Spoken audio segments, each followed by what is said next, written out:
Tom Harwood, GBNews. Thank you, Prime Minister.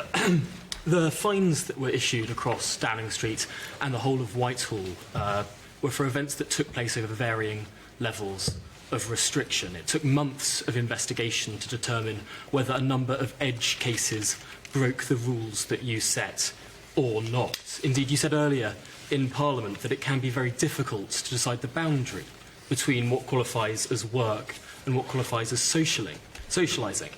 So in hindsight, were the rules that you set simply too unclear, too illogical and too tight for too long? And just, if I may, on another issue that really does affect people up and down the country, real wages are projected to be lower in 2026 than they were in 2008. What are you going to do about it? So first of all, Tom, on the rules, we had to implement, and this is a controversial thing, and there are many people who think that you could have done without restrictions. You could have just relied on people's personal responsibility.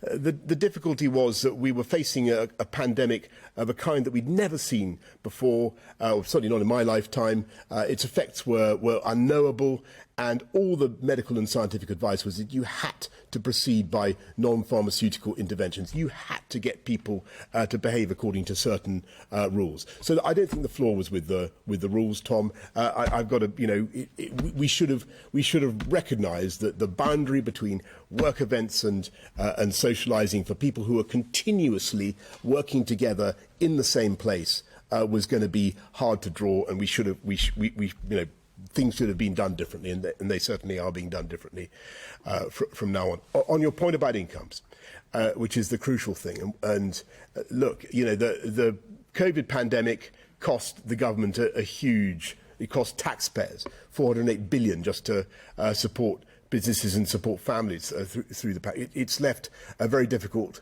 fiscal position.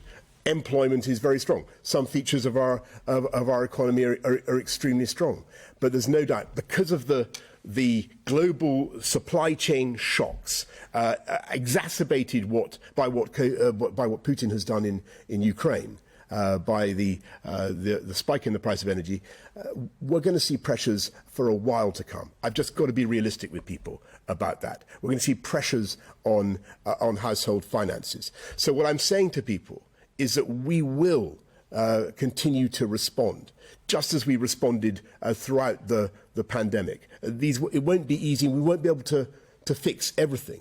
But what I will also say is that we will get through it, and we will get through it well. And that we have some fortunate fundamentals, not least the lowest unemployment rate since 1974. That we have a strong labour market. We have a lot of firms who are looking to hire people, looking to grow, and that augurs well for the future. But there's no question we have pressure now on household finances. Everybody knows it, everybody can feel it, and believe me, the government is going to do everything we can to help people.